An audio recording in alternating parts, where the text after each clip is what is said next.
अभ्यास 20 में नियम 54। अभ्यास 20 प्रारंभिक रचनानुवाद कौमुदी नियम 54 में एचो यवा यावह। सभी लोग माइक म्यूट करिए। ए को अय, ओ को अब, ऐ को आय और औ को आब हो जाता है, बाद में कोई स्वर हो तो। फिर से देखिए, ए को अय, ओ को अब, ऐ को आय और औ को आब हो जाता है, बाद में कोई स्वर हो तो। शब्द के अंतिम ए या ओ के बाद अ होगा तो नहीं होगा। स्वर में अ आता है, लेकिन अ को छोड़ के बाकी जो भी स्वर आएंगे उसके बाद ये नियम लगता है। जैसे हरे जमा ए, हर ये, ए को क्या हो गया, अय हो गया। एक बार आप पुस्तक देखिए, अब चित्र आपके पास चला गया, देखिए।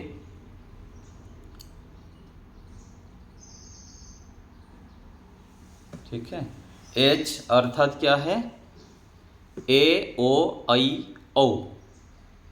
एच के स्थान पर अय अब आय आब होता है, तो कह रहे हैं कि ए ओ ऐ औ के स्थान पर क्रमशः अय अब आय आब आदेश होता है। अच परे होने पर, मोबाइल में जो फोटो भेजा गया है व्हाट्सएप में, उसको देखिए खोल के।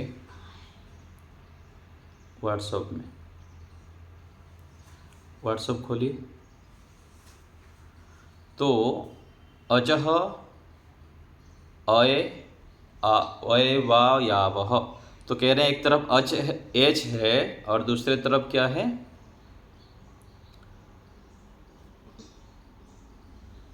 अच होगा, अर्थात कोई स्वर होगा। तो यहाँ पर क्रम से लिखा है, देखिए। अय, ए को क्या होता है, अय हो जाता है, और ओ को अब होता है, और ऐ को आय होता है, और औ को आब हो जाएगा। ठीक है। ए को अय, ओ को अब, औ को आब, ऐ को आय हो जाता है, बाद में कोई स्वर हो तो।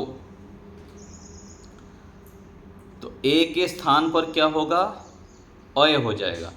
तो ए जब हट जाता है ना, कोई भी स्वर व्यंजन से हट जाता है, तो वहाँ पर हलंत रहता है, हलंत शब्द रहेगा। इसे यहाँ पर संचिका में आप देख रहे हैं, कापी में, तो वहाँ पर कबे अथवा पुस्तक में भी देखेंगे। तो पुस्तक में देखिए, हरे जमा ए दिया है पुस्तक में। पुस्तक देखिए अभी, हरे जमा ए, तो हरे में यहाँ नियम क्या कह रहा है, ए के स्थान पर अय हो जाता है।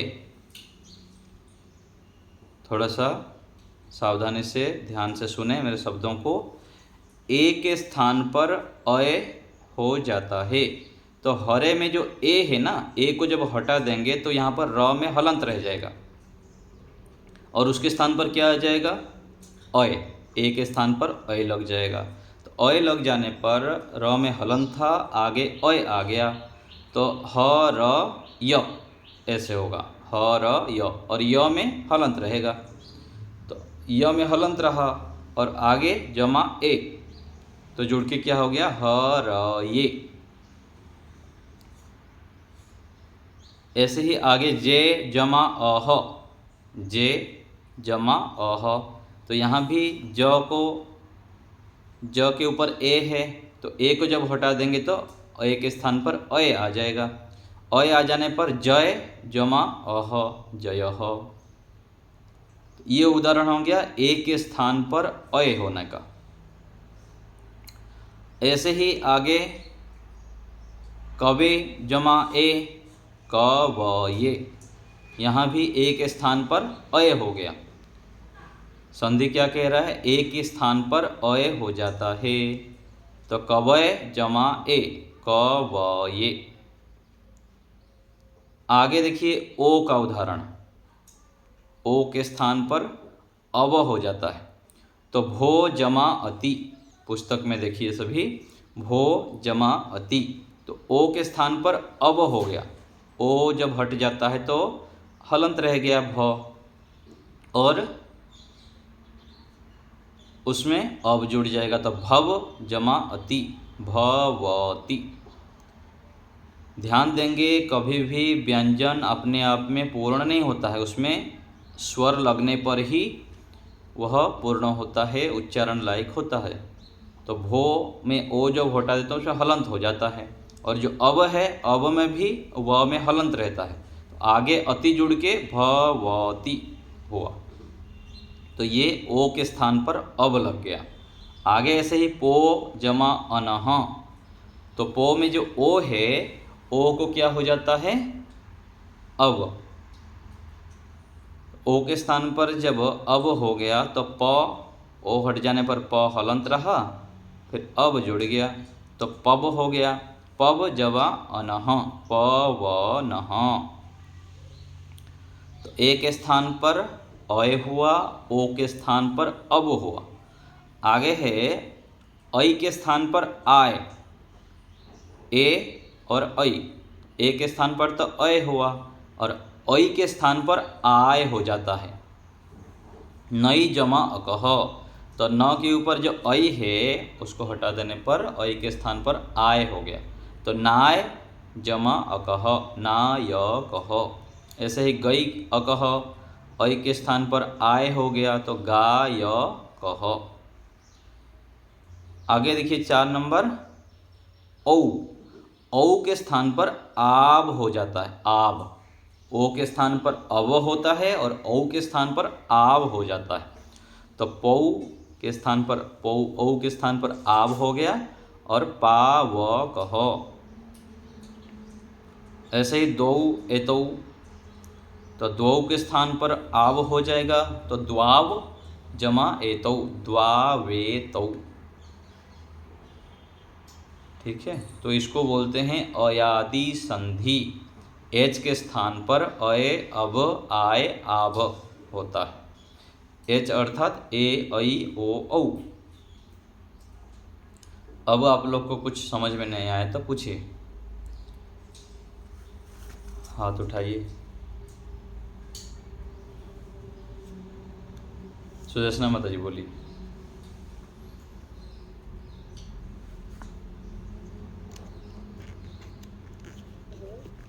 वो जो हरे, वही वाला जो मात्रा वाला ए, वो वाला हो जाता है अय। हाँ, ए के स्थान पर अय हो जाएगा, ए हट जाएंगे और हट के अय हो जाएगा उसको। जब ये ए हट गया तो ये हर र में हलंत आ गया, हाँ जी, हर हो गया। फिर अय जब मिला तो हर य हुआ। फिर ये जो बाद में ए है उसको मात्रा के रूप में लग गया, हर ए हुआ जी। ठीक है, ऐसे ही सबको हाँ, हम सब में ऐसे समझेंगे ही, ना। हाँ सब में ऐसे ही समझेंगे हम। ए के अच्छा, स्थान ठीक है, पर अच्छा, हटा देंगे, ए के स्थान पर अय हो जाएगा, ओ के स्थान पर अब हो जाता है। ठीक है, प्रकाश जी बोलिए।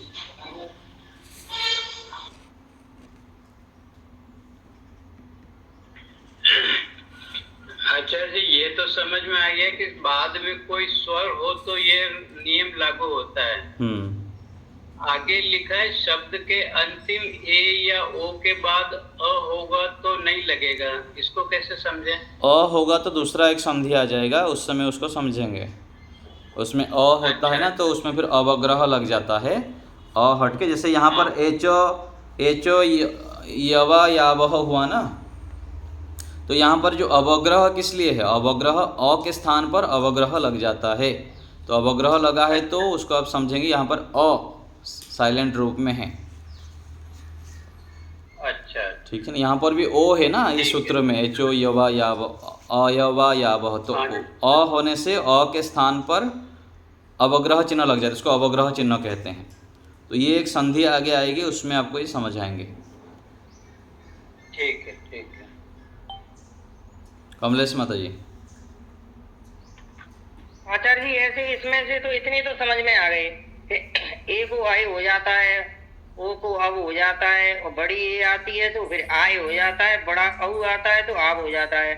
लेकिन अब आप करने के लिए दीजिए ना शब्द, तब और ज्यादा समझ में आएगा। हमारी समझ में आ गया क्या? यहाँ पर करने के लिए नीचे दिया है ना, यहाँ करने के लिए दिया है, और दो शब्द ही दिए हैं बस। 2 शब्द दिया है, आपको पुस्तक में से छांटना पड़ेगा। अच्छा, संधि करो यहाँ दिख रहा है। हाँ, नीचे जो दिया है ना, संधि तो करो ये में भी दिया बताऊंगा है। मैं, मुने धन ए, तो इसका हो जाएगा मुनए, कवि धन ए कवये, जे धन अति तो जयति, भू धन अति भवति, को धन अनः पावनः, पवन गुरु हो, धन ए गुरए, गु नहीं, इसका गुरु धन ए, ओ के बाद ए आया है तो अब हो जाएगा जी जी, गुरु। और गई धन अकह गायकः, गई धन अति तो गायती हो जाएगा आचार्य जी, गावती। जी जी, बड़ी बड़ी ए के बाद, बड़ी ए के बाद आया तो आ गायती होगा फिर जी। पौ धन अकह पावकः, द्वौ धन इमऊ, इसका द्वौ धन इमऊ का द्वा वो होगा हाँ जी, द्वावे मऊ है ना, द्वावे मऊ जी। तो ये आप जब संधि, अलग अलग दर्शन के सूत्र है, वेद मंत्र है, श्लोक है, उसमें आपको थोड़ा ध्यान देंगे तो बहुत सारे फिर मिल जाएगा, उसमें आपको छांटना पड़ेगा। तो ऐसे 50-100 आप यदि संग्रह कर लेंगे तो एक एक संधि आपका पक्का हो जाएगा। ठीक है, और कोई कुछ पूछना चाहता है तो बताइए।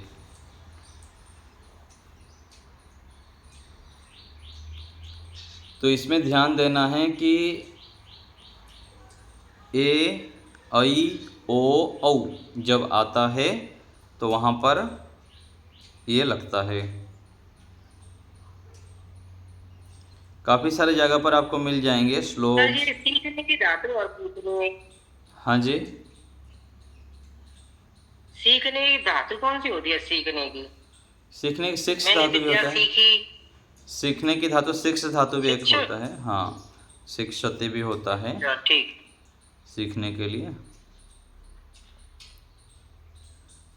सीख रहा हूँ, विद्या सीखना पढ़ना अर्थ में भी हो जाता है। सीख अर्थ में प्रयोग तो होता ही है, लेकिन मैं पढ़ रहा हूँ, लिख रहा हूँ, पढ़ने अर्थ में भी हो जाता है, पढ़ रहा हूँ। और मैंने विद्या सीखी, हम विद्याम अपठत आ जाएगा फिर। हाँ, सीखने के वो तो अलग रूप से हाँ हो जाएगा। मैं पढ़ा, अपठम होगा आचार्य जी। हाँ जी, हाँ जी। एक तो होता है कि पढ़ लिया, और दूसरा है कि याद कर लिया और प्राप्त कर लिया। तो प्राप्त अर्थ में भी होता है कि मैं विद्या को प्राप्त कर लिया, हम विद्याम प्राप्तवान, है ना, ऐसे भी बोल सकते हैं। मैंने विद्या सीखी के सब आ जाए। मैं बताया था ना, मक्खी पे मक्खी नहीं मारना होता है, होता है ना, उसी को इसी में ही, उसी को। हाँ, ऐसे वे ही यदि करना चाहेंगे आप, तो मैं बता रहा हूँ 2-3 ऑप्शन बता रहा हूँ आपको मैं। एक तो 6 धातु प्रयोग होता है, तो वो भी बहुत कम जगह पर होता है। मैं पढ़ रहा हूँ होता है, सीख ली मतलब पढ़ ली। सीखने का मतलब क्या होता है? ठीक है आचार्य। मैं सीख लिया, प्राप्त कर लिया, होता है ना, गुरु से विद्या प्राप्त किया। तो विद्या हम प्राप्तवान भी कर सकते हैं, प्राप्त कर रहा हूँ तो प्राप्तों में भी कर सकते हैं। तो 6 धातु का भी प्रयोग हो जाता है। वो देख लेंगे आप वहाँ पर 6 का कैसे, कौन किस प्रकार रूप चलता है ना, वो रचनावाद कौमुदी के पीछे आप देख सकते हैं। ठीक है, ऐसे कर सकते हैं। अर्चना जी बोलिए। वो जो था इस 6 धातु का वो अभ्यास में दिया गया है ना, सेव धातु की तरह चलाने के लिए, जैसे अभ्यास में दिया, अभ्यास में जैसे होगा उसको ही प्रयोग करेंगे ना। कहाँ पर दिया है, कौन सा? यहाँ पर 6 धातु दिया होगा जी। अभी जो अभ्यास चल रहे हैं उसमें सेव धातु की तरह 6 धातु भी चलाने के लिए दिया गया है। हाँ, तो 6 धातु का भी चला सकते हैं। आत्मनेपद में चलता होगा 6 धातु, तो शिक्षते भी कर सकते हैं। सेव धातु की तरह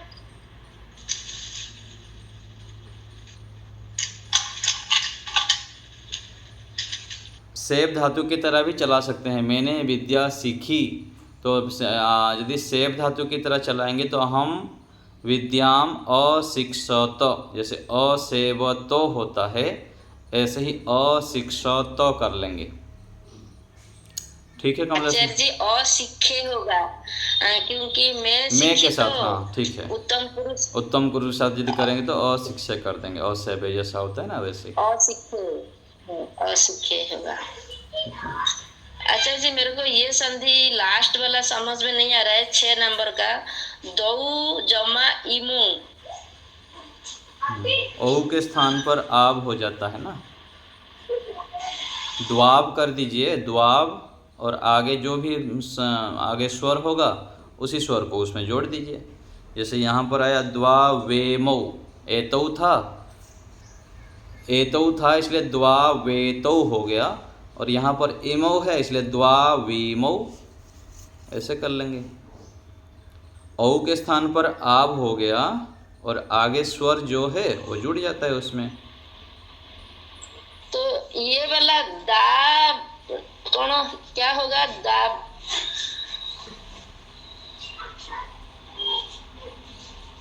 द्व, देखिए द्व है ना वहाँ पर, द्व हलंत है जी। औ को जब हटा देंगे तो औ के स्थान पर आब आ जाएगा, तो द्वाब हो गया। आब, हाँ।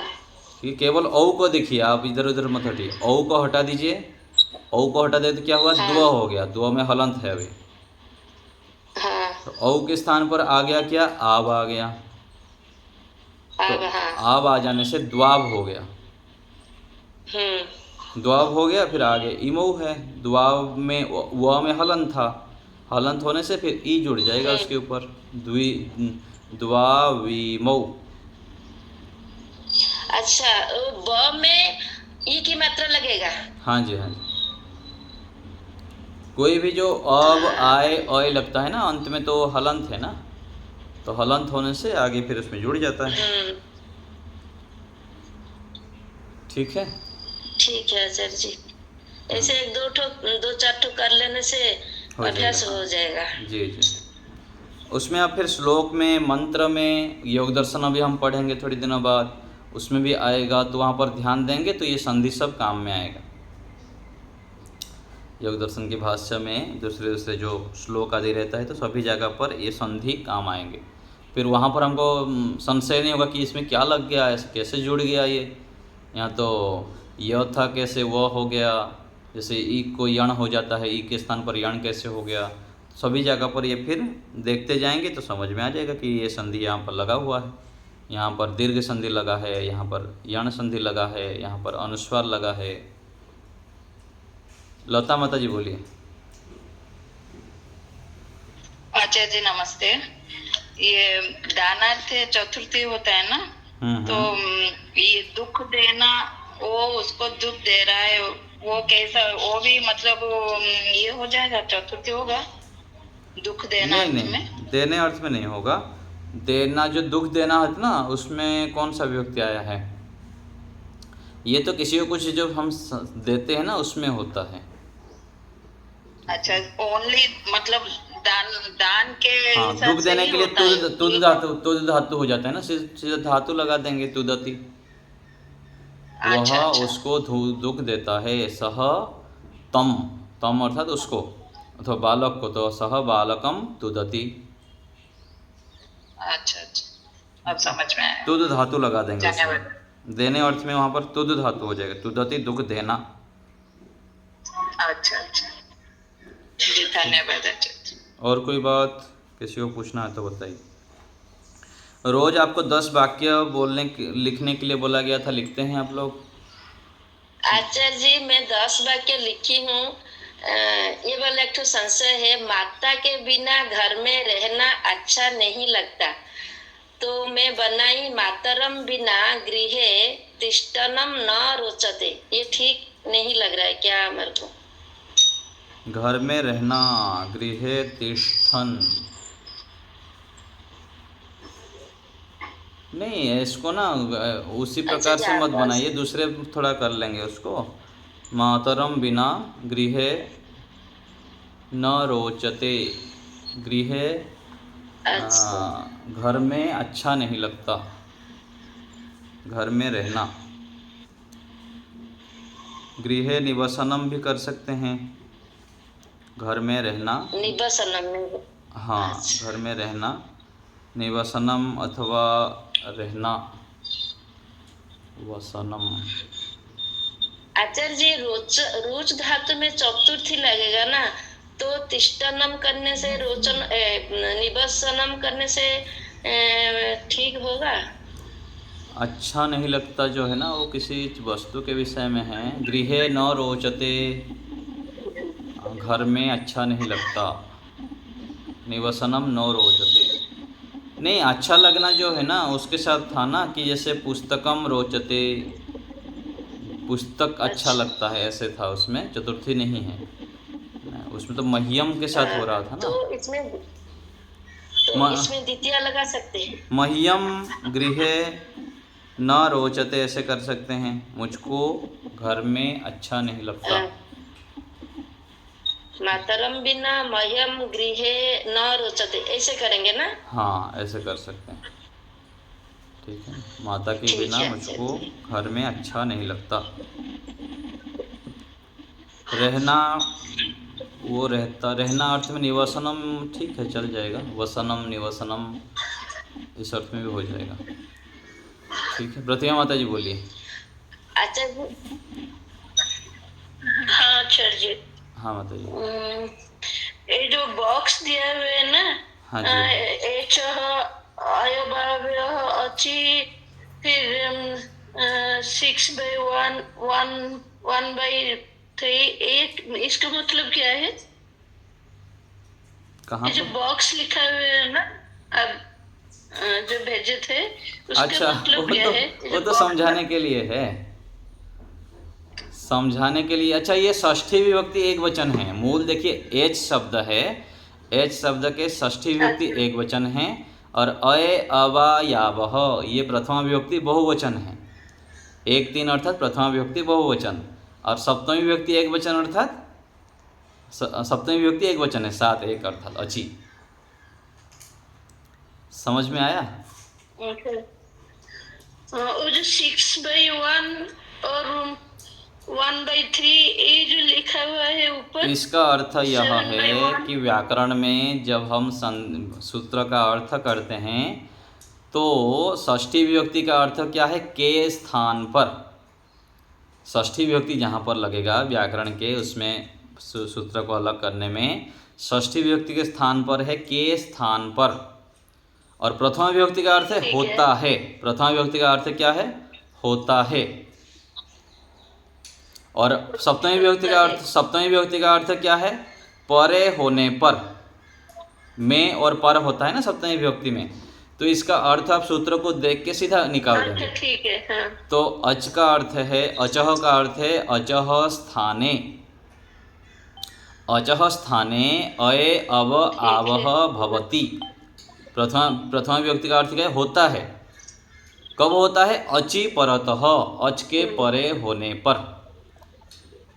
अच के स्थान पर अय अब होता है अच के परे होने पर। ऐसे इसका अर्थ किया जाता है विभक्ति के आधार पर। जब हम आगे व्याकरण आदि पढ़ेंगे तो वहाँ पर अच्छी प्रकार से समझेंगे, ठीक है माता जी? केवल ऋषि लोग बुद्धिमान होते थे ना, तो केवल संकेत में बातों को कह देते थे। तो जब हम विभक्ति का पता लग जाएगा तो पूरा व्याख्या की जरूरत नहीं है, हम केवल उस सूत्र को देख के ही उसका अर्थ निकाल देंगे। जैसे आगे हम योग दर्शन पढ़ेंगे कि योगस चित्तवृत्ति निरोधः हुआ। योगस चित्तवृत्ति निरोधः, तो योगस का अर्थ क्या है? योगः। तो योग क्या है? तो योगः चित्तवृत्ति निरोधः योगः, ऐसे अर्थ होगा उसका। चित्त के वृत्तियों का, चित्तवृत्ति अर्थात चित्तस्य वृत्ति, चित्त के वृत्ति, वहाँ पर भी समास हुआ है। तो चित्त के वृत्ति का निरोध योग है। तो ऐसे केवल सूत्र से भी अर्थ निकाल देते हैं। तो ये जो यहाँ पर विभक्ति दिया गया है, आप अच्छा पूछे तो ऐसे अर्थ किया जाता है, ठीक है? ठीक है। जैसे अष्टाध्यायी में प्रथम अध्याय होता है, एक अध्याय होता है, 4 पाद होता है अष्टाध्यायी में। तो प्रथम अध्याय के प्रथम पाद के 10वां सूत्र, प्रथम अध्याय के प्रथम पाद के 10वां सूत्र, तो अष्टाध्यायी पूछा जाएगा, जो नंबर से याद करते हैं अष्टाध्यायी को, 1 1 10 सूत्र संख्या बताओ, तो बता देगा झटाक से। और 1 4 10, तो पहले अध्याय के चौथे पाद के 10वां सूत्र क्या है। तो ऐसे याद करते हैं, 4000 सूत्र को केवल नंबर से पूछ लेंगे, 1 8 4, तो झटाक से बता देगा वो। इतना बुद्धि तीव्र होता है विद्यार्थियों का। तो ऐसे नंबर से उसका संकेत किया जाता है। 6 1 अर्थात षष्ठी विभक्ति एक वचन, 1 1 अर्थात प्रथमा विभक्ति एक वचन, 7 1 अर्थात सप्तमी विभक्ति एक वचन। ठीक है, एक वचन। चलिए ठीक है। आज यहीं रखते हैं।